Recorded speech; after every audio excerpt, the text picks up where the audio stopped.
Janet Fritz here for Galaxy Girl Creations. Welcome to my channel and welcome to Mixed Media Frenzy combined with Christmas in June. Today we have a special layout that was provided by the Mixed Media Frenzy group that we are scrap lifting, and this was posted by Mel from happymelscrap.blogspot.com, and it's a beautiful layout. I really liked it, so I decided to go ahead and use it for my Christmas album. And I am doing it's an oddball size. It was an album that I picked up at Tuesday morning, and the pages in it, if you need to put holes in them, are 7.5 inches wide by 8.5 inches tall. Now that does come with a few page protectors in it, but it didn't come with a lot, so I'm making most of my pages to fit the album without the page protector. So I'm starting out with this Fa La La La La white background, and I thought that took up the place of the white background really well since it just has those black letters on it and it's pretty sparse.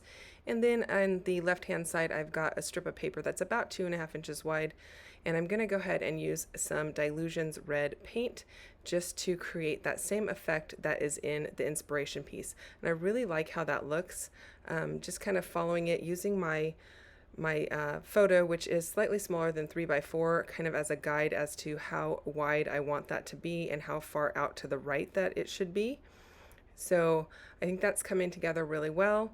And I always add a little bit of water spritzed into my paints when I close them up because I don't use them very frequently and I don't want them to dry out. So I don't know if that really helps or not, but it's kind of like the method to my madness, I guess. Then I pull out some Picket Fence Studio paper glaze and I run it through this Christmas tree stencil, and I really like how that looks. It's looking really good to me. I just wanted some additional detail going vertically, and then I decide I'm going to go ahead and map my photo on the tag, but I didn't have a tag that was the right size in the right color, so I'm making my own tag. And I'm starting off with this other tag from Heidi Swap and using that kind of as a guide. And then I decided to trim it down just a little bit. It was a little bit too wide for my liking. I wanted the areas on the top and the bottom of the photo to have less visible white space. And I did try running this through my sewing machine, but because of the paper glaze, it wasn't advancing. The foot was not allowing it to advance because it kept getting stuck on the paper glaze, even though the paper glaze is dry. And you can see my powder tool out there on the desk as well. I tried putting a little powder on it, seeing if it would work that way, but it just would not advance. And so I decided to go to these stitched lines, and those are from 49th and Market.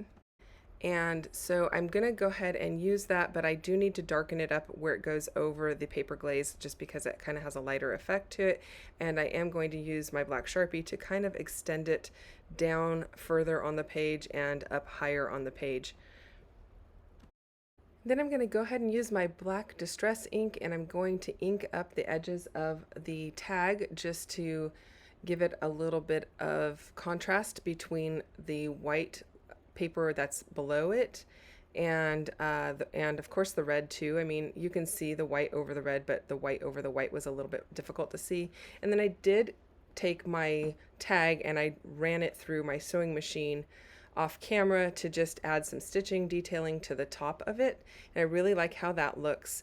And I don't usually leave straggler ends of my thread showing, and so I pull it through the back and just use my washi tape to go ahead and adhere it down. And then I had a little bit of smudgy black marks on the Fa La La La La paper, and so I just used my sand eraser to erase that off. It did clean it up quite a bit, so I like how that looks. And then I'm going to start looking for some stamps to use to add some detail for the mixed media portion. And I have this stamp set from Bo Bunny. That's the first one that I'm going to use. I'm going to use these dots. There are several stamp sets out there that have dots like this. I think Vicky Booten has one. Bo Bunny has one. I've seen them in a couple of different places outside of those two companies as well. And I'm using the Peppermint Scrub ink pad from Catherine Pooler, which is just a darker red.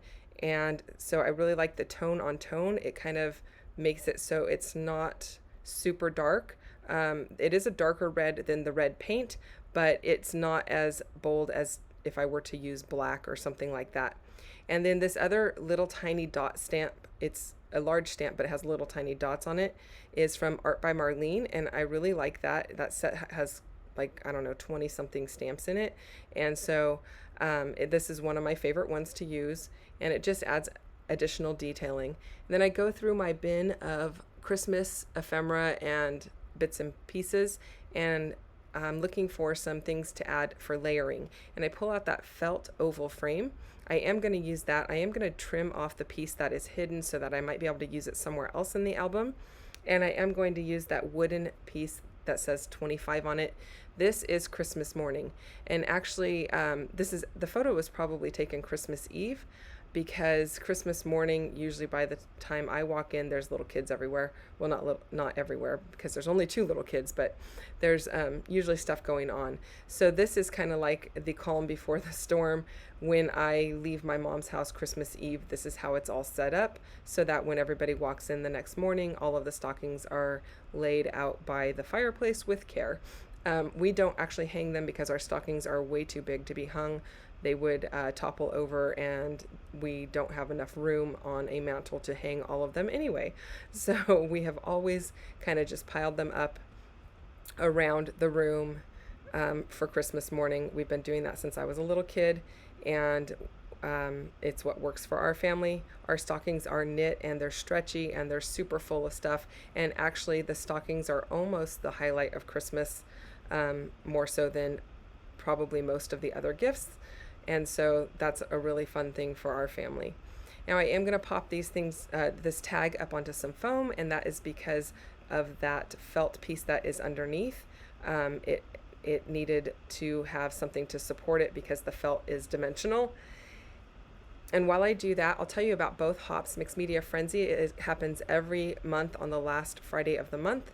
And this month it just happened to coincide with Christmas In, which happens on the 25th of every month. And so you can get a little bit of Christmas inspiration each month throughout the year. And Mixed Media Frenzy, we are always scrap lifting some sort of mixed media piece. And it is so much fun. I really love it. I love working with mixed media. And so if that is something that is interesting to you and you want to learn more about mixed media or see different ways to use it, I highly recommend that you check out all of the links down below for Mixed Media Frenzy. And if you are needing a little Christmas inspiration, you can also look at the links down below for Christmas In, because we've got a ton of people playing along with both hops, and it's a lot of fun. So the number 25 on the wood veneer, I decided I wanted to give it a little bit of extra oomph because it is Christmas, and so I decided to use some gold embossing powder, and I really love how that looks, and it adds a little bit of extra pow to the layout. And also that puffy heart that I'm adding, I believe that's from Cocoa Vanilla Studio, and it's red, but it has kind of a gold sheen to it when you move it around. So I thought that would be a good way to bring the 2 pieces together. And I am just using my glue dot tape runner to add all of these things. I'm also adding these acrylic stars, these little tiny acrylic stars going vertically down that same path that I took the Christmas trees down. And then I am going to add some baker's twine to the end of my tag, and I'm rolling the ends of the baker's twine between my fingers with some Nuvo Deluxe adhesive so that it doesn't come undone. And I do that most of the time on my baker's twine just because I don't want it to unravel over time, and it just keeps it together. I also like my baker's twine tucked in, typically, kind of like it is there on the screen. I don't usually let the ends kind of like hang out. I guess I kind of go for a little bit more of a tidy look, and that's what makes me happy, so that's what I do. Now I am adding with my black Sharpie some added little black dots, kind of like as if I had stamped them there, just to add a little bit more mixed media style interest to the layers.